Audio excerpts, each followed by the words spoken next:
नवाज शरीफ आते हैं नहीं आते, अवाम को यकीन जानिए इससे कोई फर्क नहीं पड़ता है, लेकिन हाँ एक चीज से जरूर फर्क पड़ता है। जनाब, महंगाई कम होगी या नहीं होगी?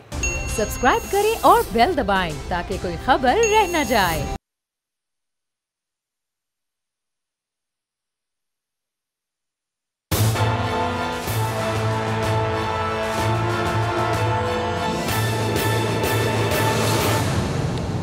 बिस्मिल्लाहिर्रहमानिर्रहीम, अस्सलामुअलैकुम। आप देख रहे हैं प्रोग्राम तज्जिया और मैं हूं आपका मेज़बान सलमान मिर्ज़ा। जनाब वाला, आज ये खबर मेरी नज़रों के सामने से गुजरी, बड़ी दिलचस्प खबर थी। वफाकी वज़ीर दाखिला शेख रशीद अहमद साहब ने कहा है कि इमरान खान साहब 5 साल पूरे करेंगे। महंगाई के हवाले से काफ़ी ज़्यादा बातें की जाती हैं, महंगाई का भी जिक्र उन्होंने कर दिया और उन्होंने कहा कि कोशिश होगी, उम्मीद है, इम्कान है कि महंगाई पर जल्द काबू पा लिया जाएगा। ये दो अलग अलग बातें हैं और इन्हीं दो बातों पर आज का शो भी निर्भर करता है। आज का शो इसी चीज़ पर चलेगा।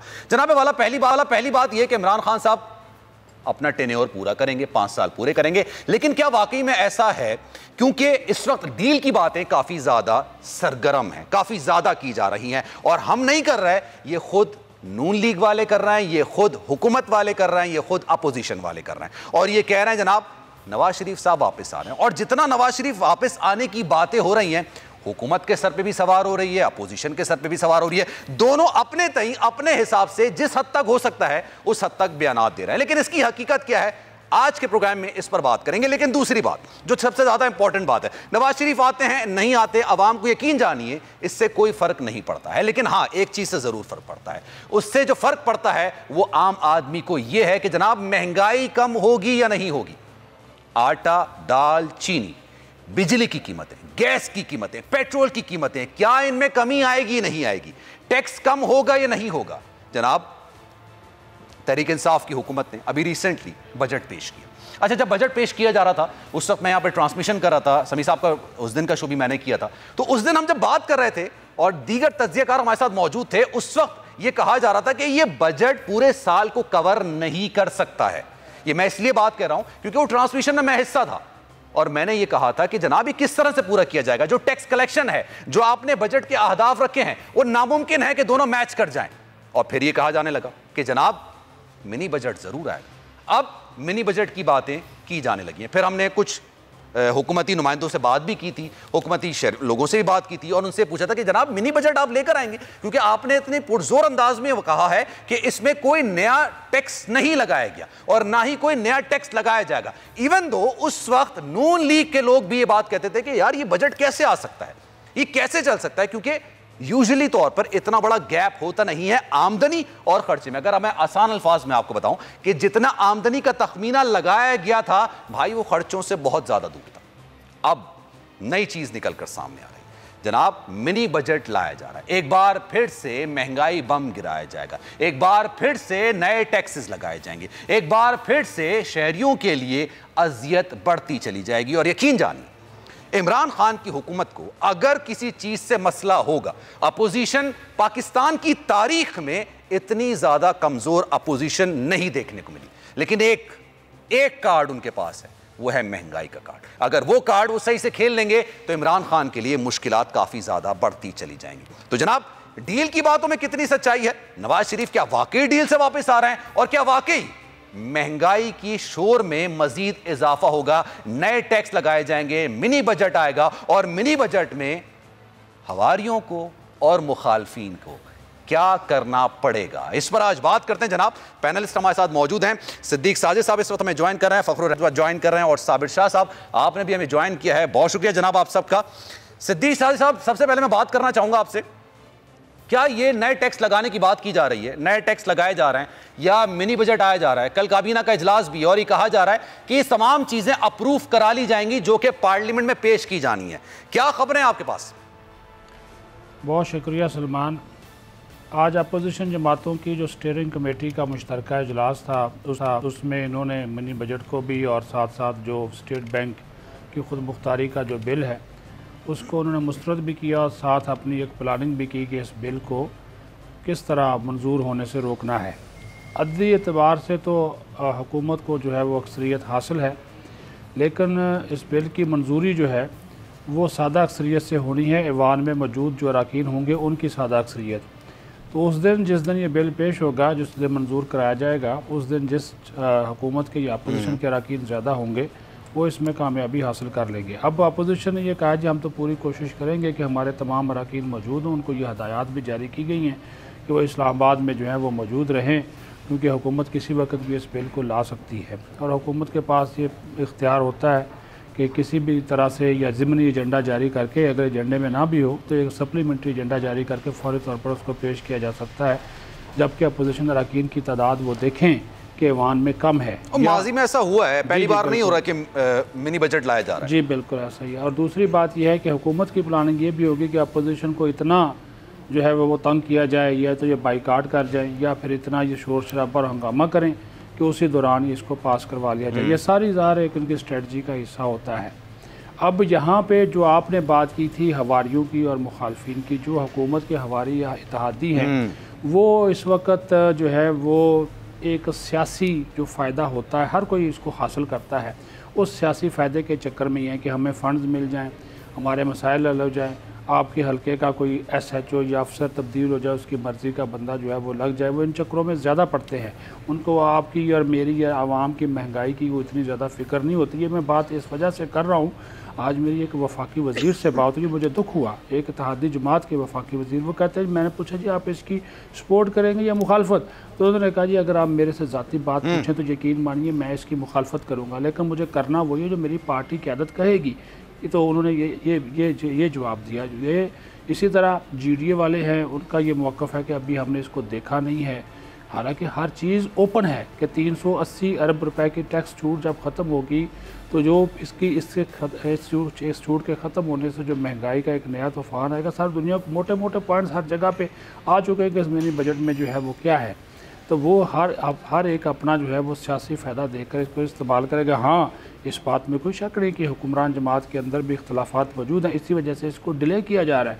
पहले काबीना का इजलास जो आज होना था उसको अब कल पे ले गए।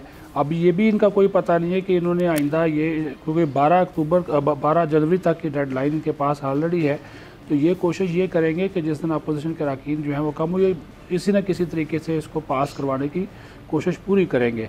लेकिन अपने इत्तेहादियों को मनाने के लिए, और क्योंकि इस वक्त वो चीज़ नहीं है जो आपको भी पता, जिस तरह मैं इशारा कर रहा हूँ, क्योंकि उन्होंने कहा जी अब वो जो कहते थे, जिस तरह शेख रशीद ने कहा जी मुंतखब हुकूमत पे ही हाथ होता है इस्टेब्लिशमेंट का, हर पार्टी की कोशिश है कि उनके ऊपर हाथ हो, तो इस वक्त वो हाथ जो है, अब ये पहला मौका होगा इमरान खान के लिए कि किसी हाथ के बगैर वो इस मिनी बजट को जो है पास करें।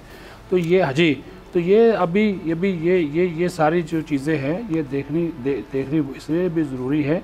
ये एक चीज़ तो क्लियर हो जाएगी सलमान, अगर इमरान खान ये मिनी बजट पास करवा गया फाइनेंस तरमीमी बिल की सूरत में, तो फिर तो ये अपोजिशन भूल जाए कि ये इनको फिर 5 साल ये हरा सकेंगे, क्योंकि ये, और अगर ये नाकाम हो गए तो फिर तो अपोजिशन के लिए रास्ते खुले हैं। ये एक तरह का उनके ऊपर अदम एतमाद होगा, उनको घर जाना होगा। तो ये चीज़ें, और इसी वजह से हुकूमत डिले कर रही कि हम अपने ज़्यादा से ज़्यादा लोग इकट्ठे करें, जिन इत्तेहादियों के तहफ़्फ़ुज़ात हैं वो दूर करें। MKM का आपको पता ही है, वो ज़ाहिर है अपने वो कराची के जो इश्यूज़ होते हैं वो उनकी तरफ चले जाते हैं। काफली का क्या होता है, काफली सीधी सी बात करती है जी पंजाब में फ़लाँ अफसर हटा दें, फ़लाँ हमारी मर्ज़ी का लगा दें, हम सपोर्ट कर देंगे। इसी तरह GDA वाले हैं, बाप वाले हैं, वो भी, उनके भी कुछ ना कुछ तरह के मसाइल होते हैं। तो आजकल उन मसाइल को जो है वो कोशिश कर रहे हैं कि हल करें प्राइम मिनिस्टर अपने तौर पे और लोगों को मनाया जाए।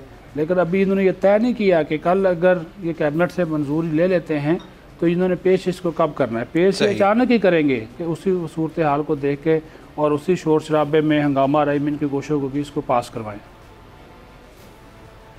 लेकिन पार्लियामेंट की जंग यूजुअली हमने देखा है कि पाकिस्तान तहरीक इंसाफ, इमरान खान साहब की जमात अक्सर जीतती हुई आई है, अपोजिशन को मुश्किलात का सामना रहा है। साबिर शाह साहब ये बताइएगा, मैं अगर सियासत के तालिब इल्म की हैसियत से अगर एक बात करूं, इमरान खान साहब ने हमेशा ये कहा है कि जो कहा जाए उस पर अमल किया जाए, लेकिन अमली तौर पर बिल्कुल ही मामला मुख्तलिफ ही नजर आए। एक चीज जो आपने बजट के दौरान देखी कि भाई कोई नया टैक्स नहीं लगाया गया, इसके शादियाने बजाया गया, इसकी बाकायदा से दाद वसूल की गई कि भाई अवाम पर हमने कोई नया टैक्स नहीं लगाया। लेकिन उस वक्त ये बात की जा रही थी कि आज नहीं तो कल मिनी टैक्स लगाया जाएगा, बजट लेकर आया जाएगा, और ये सबको नजर आ रहा था और ऐसा ही हुआ। तो जनाब जो चेक एंड बैलेंस की बात होती है, क्या वो वाकई में हो रही है या नहीं हो रही है? क्योंकि उस वक्त गलत बोला गया था या आवाम के साथ अब गलत बयानी की जा रही है? देखिए सलमान, ये रोज़ाना की बुनियाद पर गलत बयानी कर रहे हैं।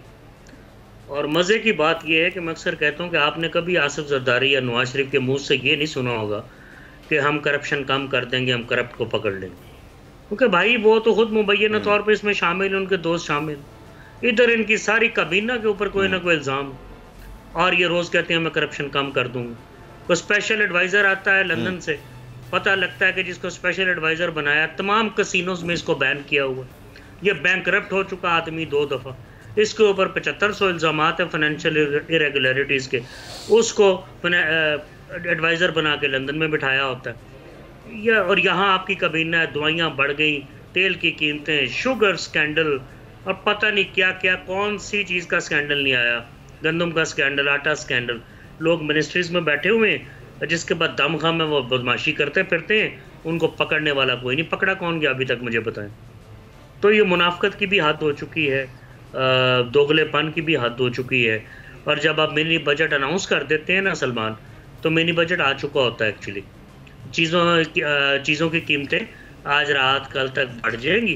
पेट्रोल आपको पता है 1-2 दफ़ा लॉलीपॉप दिया एकदम, फिर 3-4-5 रुपये बढ़ जाएगा, वो बढ़ा तो सब कुछ बढ़ जाएगा। बिजली की कीमतों की भी समरी गई है, 4.33 रुपये पर यूनिट, वो बढ़ गई तो सब कुछ बढ़ जाएगा। सो कहने का मकसद ये है, मैं एक इकोनॉमिक स्टूडेंट हूँ, मैंने कई किताबें भी पढ़ ली आपकी तरह, समझ नहीं आती ये इन्फ्लेशन क्या है, अफराते ज़र क्या है, ये कॉस्ट पुश इन्फ्लेशन है, ये डिमांड पुल इन्फ्लेशन है, या ये स्टैगफ्लेशन है। मुझे समझ ही नहीं आ रही यार कि रोज़ाना चीज़ों की कीमतें बढ़ती हैं, हर शहर में चीज़ों की कीमतें एक दूसरे से मुख्तलिफ हैं। फिर हर शहर में अगर 8 बाज़ार हैं बड़े, 8 बाज़ारों में चीज़ों की कीमतें मुख्तलिफ हैं। सुबह कीमत और है सब्ज़ी और फलों की, रात को कीमत और है। भाई दाल भी आवाम की पहुंच से दूर है, बेचारे आलू और प्याज से गुजारा कर रहे हैं, उनका रेट का ही आप मुआवजा कर लें। क्यों 50 चीज़ों की कीमतें लेने जाते हैं कि कमोडिटी प्राइसेस दें जी हमें? रिटेलर बाज नहीं आ रहा, मिडलमैन बाज नहीं आ रहा, दुकानदार बाज नहीं आ रहा, रेडी वाला बाज नहीं आ रहा, ऊपर फूड डिपार्टमेंट पूरा का पूरा, मेरा ख्याल है शायद ही कोई शरीफ आदमी हो, सारे करप्ट हैं, पैसे लेते हैं रेडियाँ लगवाने के, दुकानों से पैसे लेते हैं। कौन पकड़ेगा जी? कौन सा मैजिस्ट्रेट पकड़ेगा? मैं आगे बढ़ूंगा, लेकिन एक बात यहाँ मैं जरूर मेंशन करूंगा। अगर आप वैसे ही ओवरऑल अगर आप हुकूमत के नुमाइंदों की बात की जाए, बहुत सारे हैं जो कि आके बात करते हैं, और जिस तरह से बात करते हैं ऐसा लगता है कि वो सामने से चढ़कर आके बात करने वाली पॉलिसी पर चल रहे हैं। उस वक्त ये कहा जाता है कि जनाब हुकूमत तो कोई कर्जे नहीं ले रही, पहली बात ये, जनाब हुकूमत जो कमा रही है वो खर्च कर रही है, लेकिन मसला ये हो रहा है कि माजी में जितने कर्जे लिए गए उसका सूद अदा करने के लिए, उसकी किस्तें अदा करने के लिए हमें महंगाई की जा रही है। ये जनाब एक बात की जाती है आम आवाम के लिए। अक्सर लोग एंकर से पूछते हैं, दूसरे लोगों से पूछते हैं कि क्या वाकई में हकीकत ऐसा है, एनालिस्ट से पूछा जाता है तो जनाब वाकई में ऐसी हकीकत है, और अगर ऐसा है मामला तो भाई ये मिनी बजट का रोला क्यों है फिर? सलमान, कमा कहां से रही है हुकूमत यार? मेरे 20-22 साल बिजनेस रिपोर्टिंग भी की, ये फिगर बढ़ती नहीं, 22-23-24 अरब डॉलर से एक्सपोर्ट की। एक्सपोर्टर इनके साथ मिले होते हैं, इनको दौरे करवा देते हैं, सर उसका तो बहाना है ना, कोरोना बहाना है सर उसका। नहीं, कोरोना तो अब आया ना यार, इंपोर्ट भी बढ़ रही है और रेमिटेंसेस के सर के ऊपर अब चल रहे हैं, वो भी किसी दिन कोई ना कोई पर्दाफाश हो जाएगा। आप लोग फर्ज कीजिए एतमाद भी कर रहे हैं, तो कब तक करेंगे यार? करंट अकाउंट डिफिसिट है, यहाँ ट्रेड डिफिसिट है, इंपोर्ट और एक्सपोर्ट के दरमियान इम्बैलेंस है, एक्सपोर्ट बहुत कम है, इंपोर्ट बहुत ज़्यादा है। कमा कहाँ से रहे हैं आप? तेल के कुएँ निकल रहे हैं यहाँ पे, कहाँ से कमा रहे हैं आप? और ये होगा क्या? ये जो छोटी मोटी 300-350 अरब की इन्होंने रिलीफ दी थी बजट में, वो रिलीफ ख़त्म हो जाएगी, और बाकी मैंने अर्ज़ किया जिस तरह चीज़ें वो खुद ब खुद बढ़ती जाएंगी, और महंगाई का एक और तूफ़ान आ जाएगा। अपोजिशन महल्लात में बैठी हुई है, अददी तादाद इनके पास पूरी नहीं है। किसी को ये इंतज़ार है कि मेरी नहली ख़त्म कर दी जाए, किसी को ये इंतज़ार है कि मैं जहाज़ में बैठा हूँ और मेरी ज़मानत हो जाए, मुझे अडियाला 5 मिनट के लिए भी ना जाना पड़े। एक साहब है वो कहते हैं ठीक है और कुछ नहीं, तो सिंध का सूबा ही ले लेते हैं यार, वो भी तकरीरें कर रहे हैं।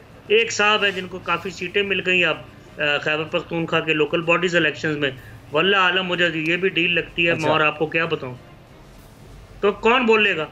इत्तेहादी हिसाब लगा लेते। लेकिन इस पर बात करेंगे, दूसरे सेगमेंट में डिटेल में बात करेंगे इस पे जी, इस पर ना डिटेल में बात करेंगे कि डील की क्या बात हो रही है, सियासी अभी थोड़ा इकोनॉमिक्स की बात कर लेते हैं, हम इकोनॉमी की बात कर लेते हैं। फखरुर रहमान साहब, ये बताइएगा, जब तालिब इल्मी का दौर होता है ना, उसमें मैंने एक कहानी पढ़ी थी, बड़ी दिलचस्प कहानी थी। वो कहानी ये थी कि जब हुकूमत आती है तो एक ना एक इंडस्ट्री ऐसी लगाती है, वो एक इंडस्ट्री पूरे मुल्क का बोझ चलाती है। हमने मुशर्रफ में देखा, मीडिया आया, मीडिया में आए, जॉब्स आई, एडवर्टाइजमेंट आए, पूरे मुल्क की इकनॉमी चली। फिर नवाज शरीफ साहब आए, उन्होंने जो है वो हाईवे बनाने शुरू कर दिए, मोटरवे बनाने शुरू कर दिए, वो इंडस्ट्री चल पड़ी, कंस्ट्रक्शन के बिजनेस आए। जरदारी के दौर की आप देख लें, एक इंडस्ट्री लगाई जाती है जो कि पूरे मुल्क का बोझ उठाती है। सर, 2018 के बाद से ऐसा कुछ लगता हुआ आपको नजर आया? देखें, पहले तो बहुत शुक्रिया सलमान आपका प्रोग्राम में इनवाइट करने का। जो साबिर साहब ने बातें की हैं और जो सदीक साहब ने बातें की हैं, सूरत हाल जो है वो उससे बिल्कुल मुख्तलिफ नहीं है। जहाँ तक आप इंडस्ट्रियल यूनिट की बात कर रहे हैं और उसकी प्रोडक्शन की बात कर रहे हैं, तो यकीनन जो पाकिस्तान की इकोनॉमी है वो स्टैग्नेशन का शिकार रही है। और हुकूमत की तरफ से हमने बहुत सारी स्कीमें तो देखी हैं जॉब्स को क्रिएट करने के हवाले से, जिस तरह से नौजवानों को लोन दिया जा रहा है, लेकिन उस तरह से जो इंडस्ट्रियल सेक्टर जो है उसमें उस तरह से बूम नहीं देखा गया है। बल्कि जो कोरोना की वजह से आपका जो टेक्सटाइल का सेक्टर था और जो एक्सपोर्ट का सेक्टर था, उसमें काफ़ी नेगेटिव इम्पैक्ट जो था वो देखने में आया था।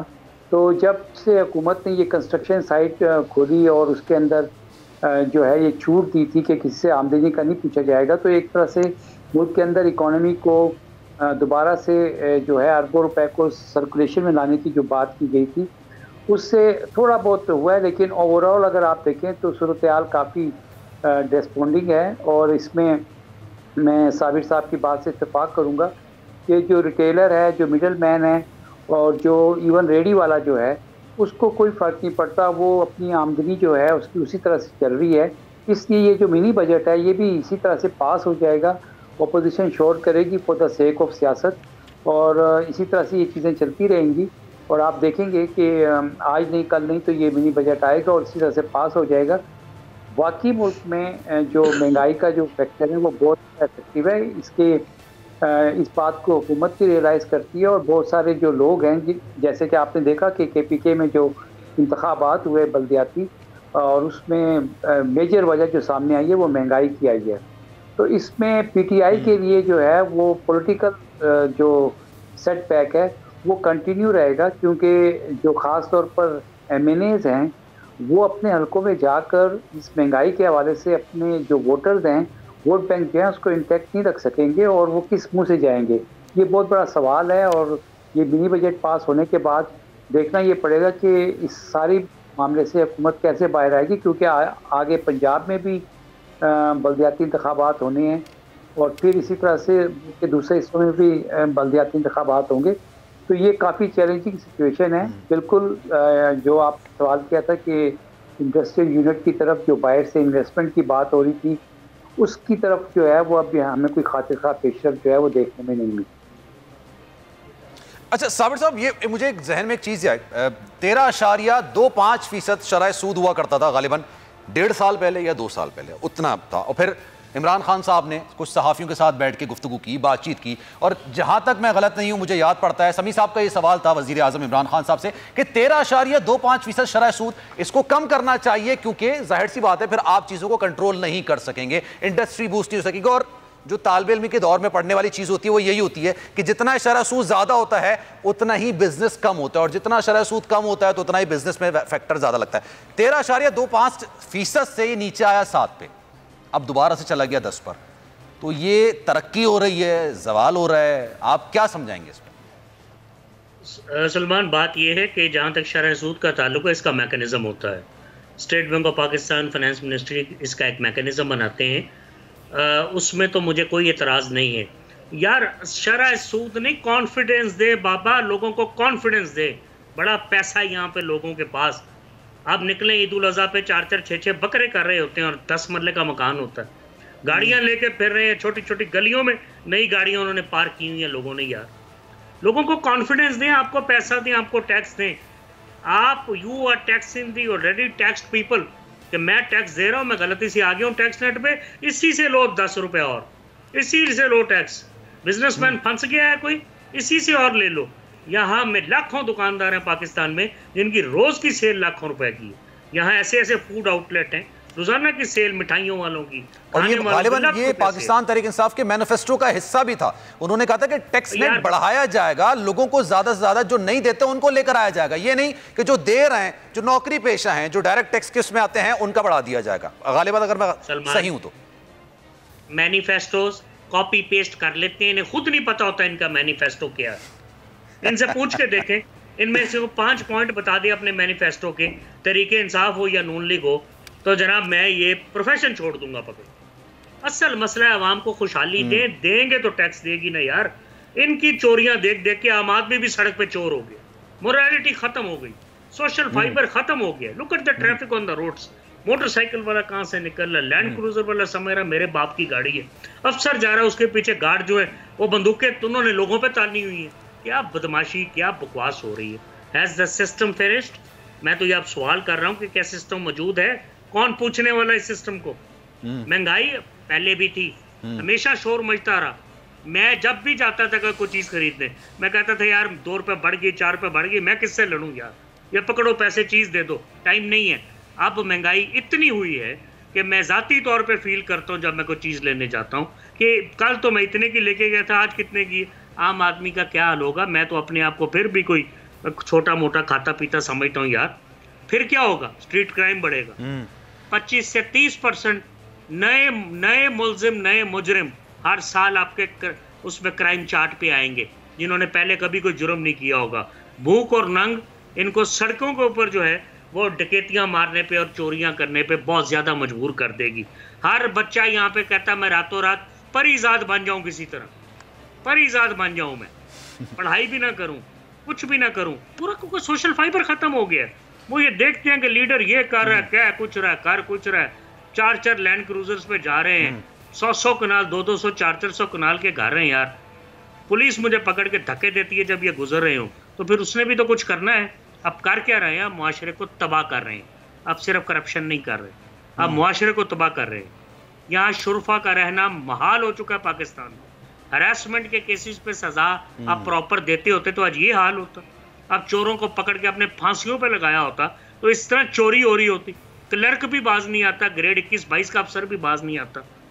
आपके सामने जुडिशरी का हाल है। चलें, और यही बड़ी वजह है पाकिस्तान तहरीक इंसाफ के लिए, यही बड़ी वजह है, शायद इसी वजह से कहा जाता है कि अपोजिशन के इतने कमजोर होने के बावजूद पाकिस्तान तहरीक इंसाफ या फिर वज़ीर आज़म इमरान खान साहब अवाम में इतने मकबूल नहीं है। और शायद इसी वजह से सेगमेंट है, उस पर हम बात करेंगे कि डील की बातें क्यों की जा रही हैं और क्या वाकई में अगर डील की बात की जाती है तो इतना तो अपोजिशन में खलबली नहीं मचती, उनकी जमातों में, उनके जो साथ है दीगर जमातें हैं उन पर खलबली नहीं मचती जितनी हुकूमत में खलबली मचना शुरू हो जाती है। तो वाकई में क्या डील हो रही है?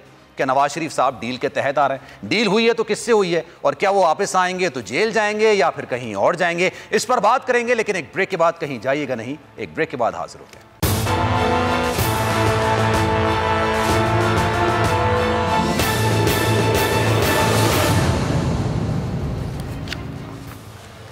प्रोग्राम में एक बार फिर से आपको खुशामदीद कहते हैं नाज़रीन। और नवाज शरीफ साहब इस वक्त पाकिस्तान में तो है नहीं, लेकिन पाकिस्तान में उनकी बातें काफ़ी ज़्यादा की जा रही हैं। किस डील के तहत आ रहे हैं, वापस आ रहे हैं, नहीं आ रहे हैं। नून लीग ये कह रही है कि हम जाएंगे और लेकर आएंगे। अब नवाज शरीफ साहब ने वापस आना है, इस वक्त मुल्क को नवाज शरीफ की ज़रूरत है। अच्छा जी, लेकिन कहा यह भी जा रहा है कि जनाब उनकी जो मुद्दत है, म्याद है, वो ख़त्म होती जा रही है। वीज़े की मुद्दत ख़त्म होगी तो फिर वहाँ पे क्या करेंगे?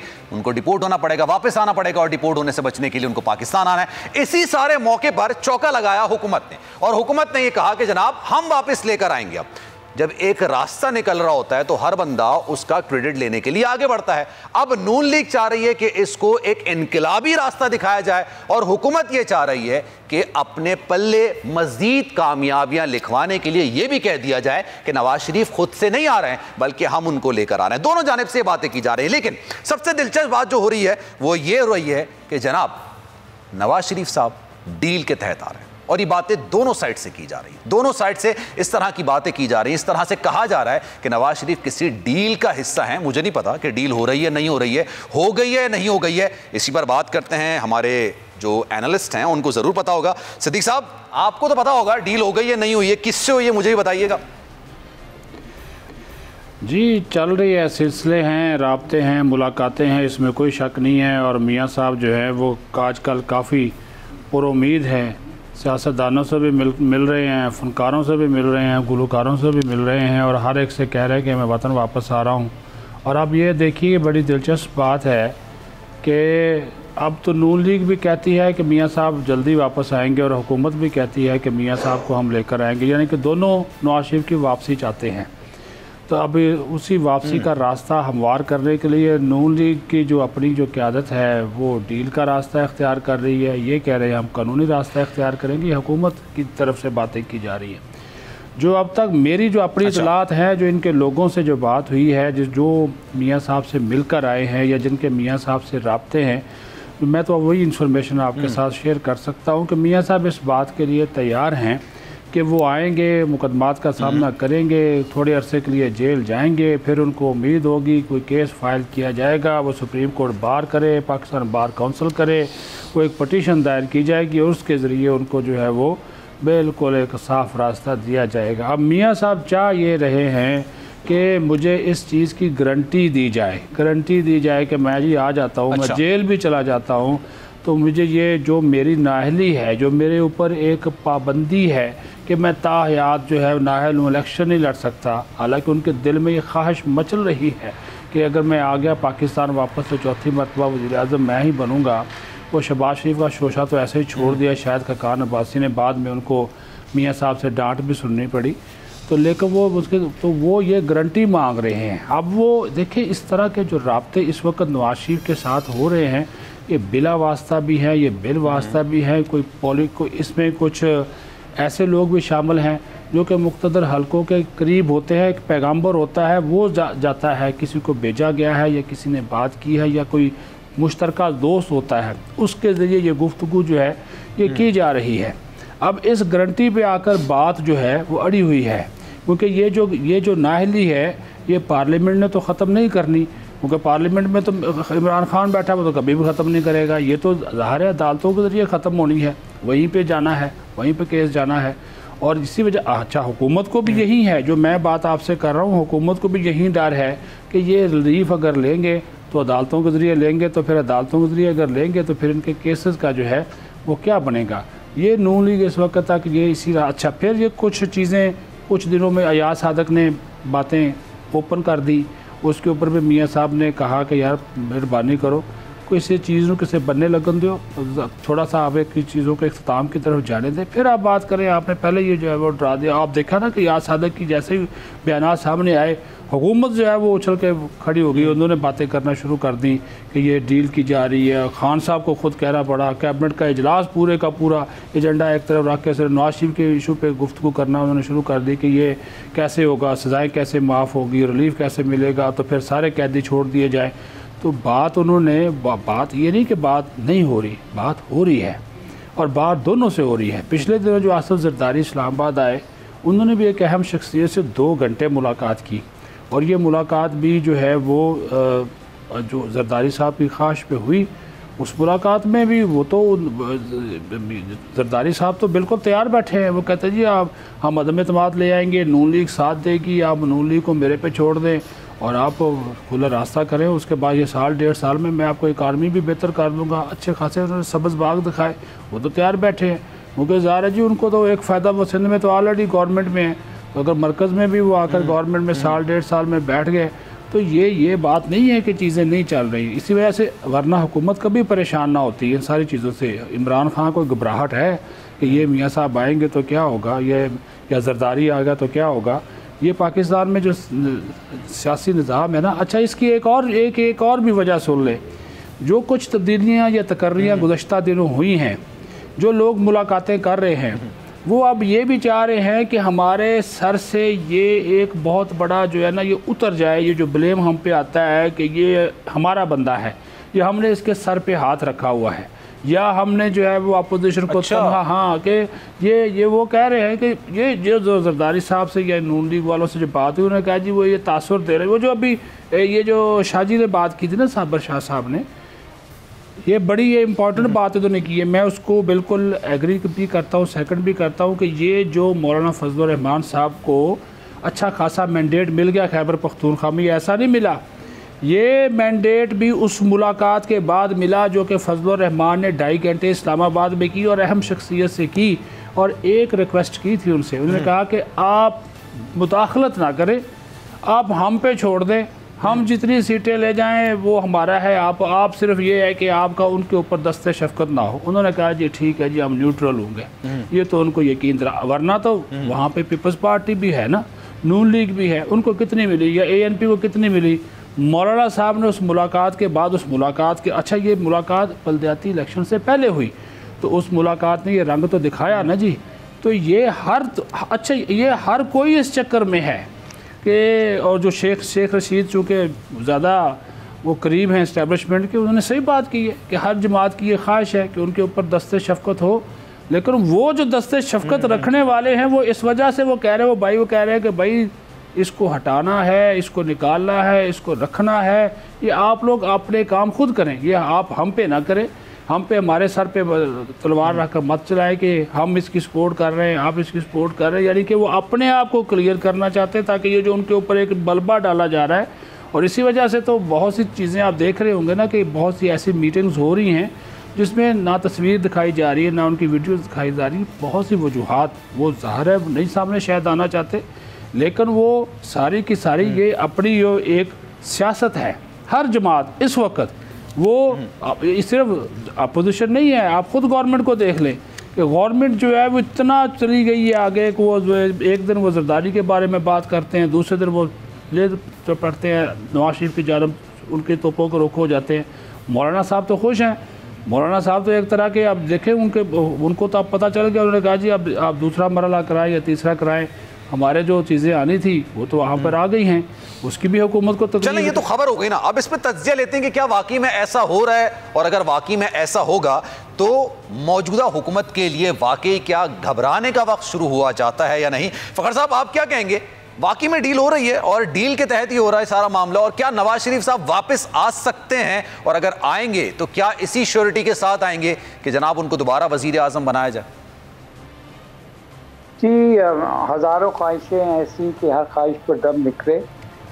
अपोजिशन के लिए सबसे पहली बात तो ये है कि आप ये देखें कि पहले नवाज शरीफ साहब जो प्लेटलेट्स का और बीमारी का बहाना करके जिस तरह से यहाँ से चले गए थे, तो इस तरह से उनकी वापसी भी जो है उसको आप मुस्तरद नहीं कर सकते, लेकिन उनकी वापसी के लिए कुछ चीज़ें ऐसी हैं जिनका प्रैक्टिकली होना ज़रूरी है। पहली बात तो ये है कि पीपल्स पार्टी की तरफ ऑफर ये हो रही थी कि नून लीग जो है अदम एतमाद लाने के लिए जो है वो उनका साथ दे, और बिलावल जो हैं वो कैंडिडेट होंगे वज़ारत उज़्मा के, और इसी तरह से पंजाब जो है वो वज़ीर आला जो है वो हमज़ा शरीफ जो हैं वो उनको बना दिया जाएगा। और फिर ये हैगा कि जो सदर का ओहदा है, क्योंकि इस वक्त तो PTI के जो सीनियर रहनुमा हैं वो इस वक्त सदर हैं, तो सदर कौन होगा फिर? आरिफ अलवी। और जी आरिफ अलवी साहब को हटा कर फिर उनकी जगह पे सदर किसको बनाया जाएगा? तो ये जो सदर किसको बनाया जाएगा ये एलिमेंट जो है ये सबसे इम्पोर्टेंट है और ये बड़ी अहमियत का आमिर है। उसकी वजह ये है कि नवाज शरीफ साहब को अगर वहाँ से डिपोर्ट कर दिया जाता है बरतानिया से, जिसके इम्कानात काफ़ी, या तो अगर ये सारे मामला ठीक नहीं होते तो फिर वो कतर जाएंगे, और अगर वो कतर नहीं जाते और उनको पाकिस्तान ही आना पड़ता है तो फिर ये सारी जो सियासी सूरत हाल है इसमें जो है इमरान खान की हुकूमत को गिराना ज़रूरी है। और फिर सदर की नशिस्त पर कौन बैठेगा, ऐवान सदर में कौन बैठेगा, क्योंकि वहाँ पे आइन के आर्टिकल 45 के तहत सदारती माफ़ी जो है वो रिलीफ नवाज शरीफ के लिए हासिल की जा सकती है। सदर जो है आर्टिकल 45 के तहत है वो सज़ा माफ़ कर सकते हैं, जो क्वेश्चन है वो अदालत से होती है। इस तरह से सिद्दीक साहब इससे एग्री नहीं कर रहे हैं ना? नो क्रिमिनल केसेस में सदारती माफ़ी प्रेसिडेंट नहीं दे सकता, वो नहीं देगा।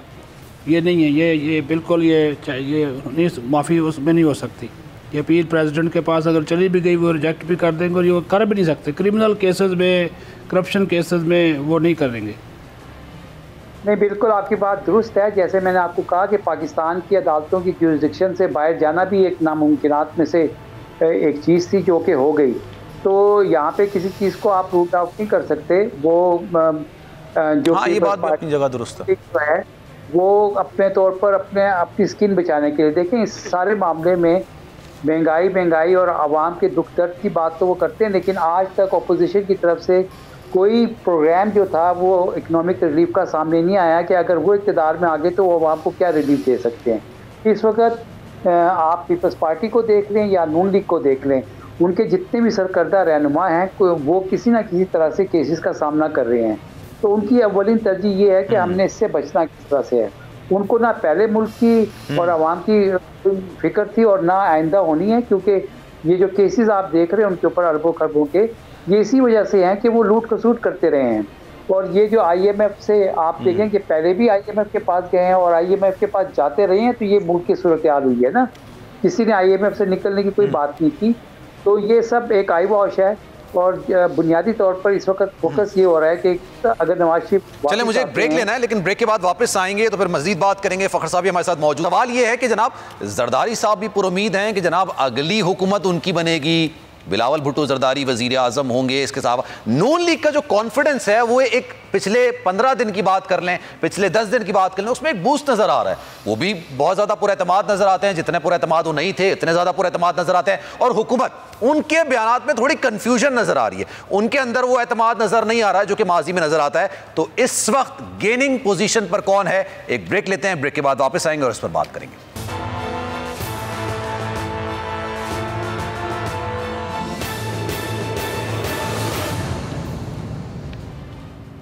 वेलकम बैक नाज़रीन। प्रोग्राम के आखिरी हिस्से में आपको एक बार फिर से खुशामदीद कहते हैं। और जनाब इस वक्त गेनिंग पोजीशन पर कौन है? पीपल्स पार्टी भी काफी ज्यादा कॉन्फिडेंट नजर आती है, नून लीग का कॉन्फिडेंस नवाज शरीफ की वापसी के हवाले से कुछ ज्यादा बढ़ा हुआ नजर आता है। तो इस वक्त गेनिंग पोजीशन पर कौन है? क्योंकि नून लीग और पीपल्स पार्टी जितनी बार साथ बैठ जाए, लेकिन जब से ये पार्टियां वजूद में आई हैं सब ये बात जानते हैं कि एक दूसरे को सख्त टक्कर देती हैं और साथ मिलकर ज्यादा अरसे आगे नहीं चल सकती हैं। फखर साहब ये बताइएगा, इस वक्त क्या लगता है आपको कौन इस वक्त गेनिंग पोजीशन पे है? जरदारी साहब के हवाले से भी कहा जा रहा है कि मुलाकातें हो रही हैं, नवाज शरीफ साहब के हवाले से कहा जा रहा है कि डील हो रही है।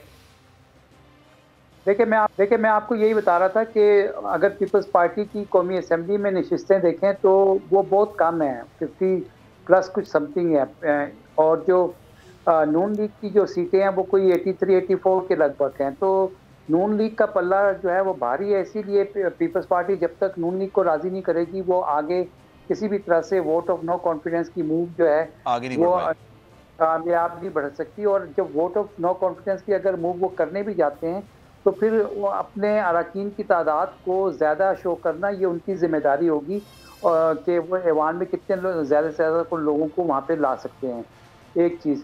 दूसरा, जो मैं आपसे आर्टिकल 45 की बात कर रहा था उसमें मैं आपको बताता चलूँ कि माजी में जब नवाज शरीफ गए थे सन 2000 में, तो उस वक़्त भी आर्टिकल 45 के तहत उस वक़्त के सदर रफ़ीक तारड़ ने उनको दहशत गर्दी के केस में सज़ा हुई थी, तैयारा हाईजैकिंग केस में, और उनकी सज़ा जो थी वो माफ़ की थी, जिसके बाद यहाँ से जा सके थे। तो उनकी कन्विक्शन ख़त्म नहीं हुई थी, ये आप रखें कि जो उनकी सज़ा थी वो ख़त्म हुई थी। एनी यहाँ फिर बाद में आके उन्होंने अपील की थी और फिर उनकी कन्विक्शन जो थी वो सुप्रीम कोर्ट से ख़त्म हुई थी। अभी इस वक्त जो है वो गिव एंड टेक की बात चल रही है दोनों पाकिस्तान मुस्लिम लीग नून और पीपल्स पार्टी के दरमियान, जो है वो कौन क्या हासिल करेगा इसके ऊपर अभी तक हतमी तौर पर चीज़ें फाइनल नहीं हुई हैं। अलबत्ता नवाज शरीफ, चले हतमी तौर पर क्या फाइनल हुआ है, साबिर साहब को भी ले लेते हैं, काफ़ी देर से वो खामोश बैठे। साबिर साहब ये बताइएगा, आप क्या समझते हैं इस वक्त गेनिंग पोजीशन पर कौन है, कौन इस वक्त ड्राइविंग पोजीशन पर आ रहा है? मौजूदा हालात क्या कहते हैं? सलमान, जहाँ तक डील की बात है तो बहुत ही अहम मरहले में डील वाला जो इशू है वो दाखिल हो चुका है। जब मियां नवाज शरीफ ये पूछ रहे हैं कि मैं आऊँगा तो कितने दिन जेल में रहूँगा, फिर जमानत होगी और कब मेरी नहली ख़त्म होगी, तो जिनसे पूछते हैं वो कहते हैं जनाब आपने भी कोई गारंटी देनी है कि आप जब भी डील करके आए आप हमें ही पड़ गए, हम ही लेके आए, हमें ही पड़ गए आप। यानी आपने ये भी नहीं सोचा कि मैं क्या कर रहा हूँ। तो मियां नवाज शरीफ ने भी ये गारंटी देनी है, उसके बाद डील मुकम्मल होगी। अगले 10-12 दिन में आपको को बहुत ही बड़ी खबर भी मिल जाएगी और ज़ाहिर है डील मुकम्मल होगी, क्योंकि बहुत सारे फार्मूला ज़ेर गौर हैं। पीपल्स पार्टी और PMLN ये आपस में एतमाद नहीं करते, ये एक दूसरे को हर वक्त काटते हैं। फजलुर रहमान अपनी सियासी हैसियत से बढ़कर चीज़ें मांग रहे हैं, वो भी नहीं दी जा सकती। मियां नवाज शरीफ को ये यकीन है, और मैं इस बात को इंडोर्स करता हूँ कम से कम पंजाब की हद तक, कि उनके बहुत ही, अगर उनकी सज़ा माफ़ हो जाती है तो वो चौथी दफ़ा वज़ीर आज़म बन सकते हैं।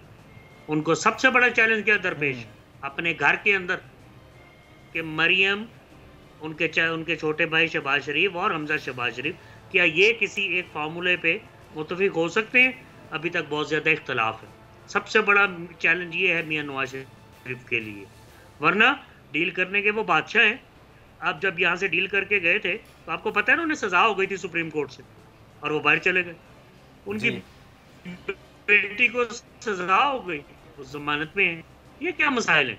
2-4 सज़ाएं माफ़ हो जाएंगी। जनरल मुशर्रफ के दौर में भी इन्हें सज़ाएं हुई थी, सब कुछ माफ़ हो गया। सारी आईनी आता है, सुप्रीम कोर्ट ढूंढ लेती है, ये सब कुछ हो जाएगा, ये कोई मसला नहीं है। इस बहस में पढ़ने की जरूरत नहीं है। मसला ये है नवाज शरीफ क्या गारंटी देंगे, क्योंकि जनरल बाजवा के जाने में भी 11 महीने बाकी हैं। इन्हें उन पर बहुत गुस्सा भी था, उनके खिलाफ बहुत बोल रहे थे, या साकिब निसार साहब के खिलाफ भी बहुत बोलते हैं, चीफ जस्टिस के खिलाफ। आके क्या करेंगे? ये सारी गारंटीज देनी पड़ेंगी, आम मामला नहीं है। तो अगर ये गारंटीज देंगे तो फिर इनकी गारंटी कौन देगा साथ? ये मीडिएटर कौन है? एलची मीडिएटर नहीं है, ये मैं आपको बता दूं। अच्छा, सुनने में ये आ रहा है नवाज शरीफ साहब ने जो गारंटी ली थी शहबाज शरीफ ने कि वापस आएंगे, उनके खिलाफ पाकिस्तान तहरीक इंसाफ हुकूमत अदालत में जा रही है। अच्छा, हुकूमत को भी हमने थोड़ा ना इस सारे मामले से बिल्कुल ही अलग रखा हुआ था। हुकूमत भी कह रही है कि हम भी हाथ पैर मारेंगे, ऐसी तो इतने आराम से वो भी खामोश नहीं बैठेंगे। सलमान, जरा गुजारिश सुन लीजिए, कोई ना कोई फौरन हुकूमत आएगी, इनकी गारंटी देगी। नंबर 2, जहाँ तक हुकूमत की बात है, जब डील होने जा रही होगी तो कुछ केसेस हुकूमत के खिलाफ खुल जाएंगे और कुछ केसेस नए बन जाएंगे। अच्छा। तैयारियां मुकम्मल होती हैं। अच्छा। हुकूमत उस वक्त फिर सर उसका नीचे हो जाएगा, जैसे उस वक्त हुआ जब मियां नवाज शरीफ को भेजा गया कि जी वो शीरी मुजारी के आंसू निकल आए थे। अब भी किसी के आंसू निकल आएंगे, आप उसकी फिक्र ना करें। केसेस तैयार हैं और केसेस दायर होंगे, बहुत जल्दी पटिशन दायर होंगी। बार काउंसिल्स का रोल बहुत अहम है। घबराहट इसी वजह से बार काउंसिल्स में मियां नवाज शरीफ के लिए बहुत ज्यादा हमदर्दी है। जी सलमान, तो आपकी बात से बस मुझे ये लग रहा है कि नवाज शरीफ साहब आ रहे हैं, उनके लिए रास्ते बिल्कुल तैयार हो चुके हैं। जी, रास्ते तैयार हैं। कुछ गारंटीज का मामला है, फॉरेन गवर्नमेंट इसी गारंटीज देंगी, वरना ताकतवर इदारे या ताकतवर लोग और ये कितना ड्यूरेशन, क्योंकि मुझे वाइंड अप करना है, बस मैं ये पूछना चाह रहा हूं, आप बहुत कॉन्फिडेंटली करें, इसका ड्यूरेशन अंदाजन कितना होगा? 1 हफ्ते, 15 दिन, 1 महीना? आपको 15 दिन में बहुत कुछ पता लग जाएगा सलमान। मामला जो है वो फैसला कुन मरले में है। एक चीज़ मैं जिक्र करूं सलमान, ये जो जी बिल्कुल बिल्कुल सर, वाइंड अप करना था। जी मैं आखिरी बात कर रहा हूँ। ये जो बात कर रहे हैं ना शाह साहब, ये बिल्कुल ठीक है। ये और मेरी जो इतला है, पाकिस्तान में एक सऊदी अरब के साबिक सफ़ीर होते थे अली अवाद अल असीरी, वो आजकल जो सऊदी हुकूमत के वो एडवाइज़र हैं, वो मियां नवाज शरीफ से गुज़श्ता दिनों मिले हैं और सारा ये जो हाँ जी वो उनसे मिले हैं। ये जो बात कर रहे हैं ना गारंटी की, तो हो सकता है कि इसी किस्म का जो मुल्क है वो सामने आए। फिर जो अभी फ़खर ने बात की कि कतर वाला ऑप्शन, UAE वाला ऑप्शन, जब वो वापस आएँ ना जेल जाना पड़े, तो गारंटीज तो ज़ाहिर है दोनों तरफ से देनी पड़ेगी और वो मुल्क शामिल। चले, गारंटीज तो मौजूद हैं, लेकिन कभी इम्कान यही जाहिर किया जा रहा है कि नवाज शरीफ वापस आएंगे, उनके रास्ते तैयार कर लिए गए। हमारे साथ मौजूद है, बहुत शुक्रिया आपका। फखरुर रहमान हमारे साथ मौजूद है, बहुत शुक्रिया आपका। साबिर शाह भी हमारे साथ मौजूद है, आप सबका बहुत शुक्रिया। लेकिन इस वक्त हुकूमत के लिए सबसे बड़ा चैलेंज नवाज शरीफ की वापसी से ज्यादा महंगाई हो सकता है। महंगाई में कमी करनी है, लेकिन अमली तौर पर इकदामात उसके खिलाफ ही नजर आ रहे हैं, उसके हक में नजर नहीं आ रहा है। मिनी बजट आने जा रहा है और कल काबीना का इजलास, और कहा ही जा रहा है कि जितने टैक्सेस हैं उनको अप्रूव करा लिया जाएगा, उसके बाद किसी भी वक्त पार्लियामेंट में पेश कर दिया जाएगा। जनाब सलमान मिर्जा को दीजिए इजाजत, इंशाअल्लाह अगली बार आपसे फिर मुलाकात होगी। ख्याल रखिएगा अपना, अल्लाह हाफिज।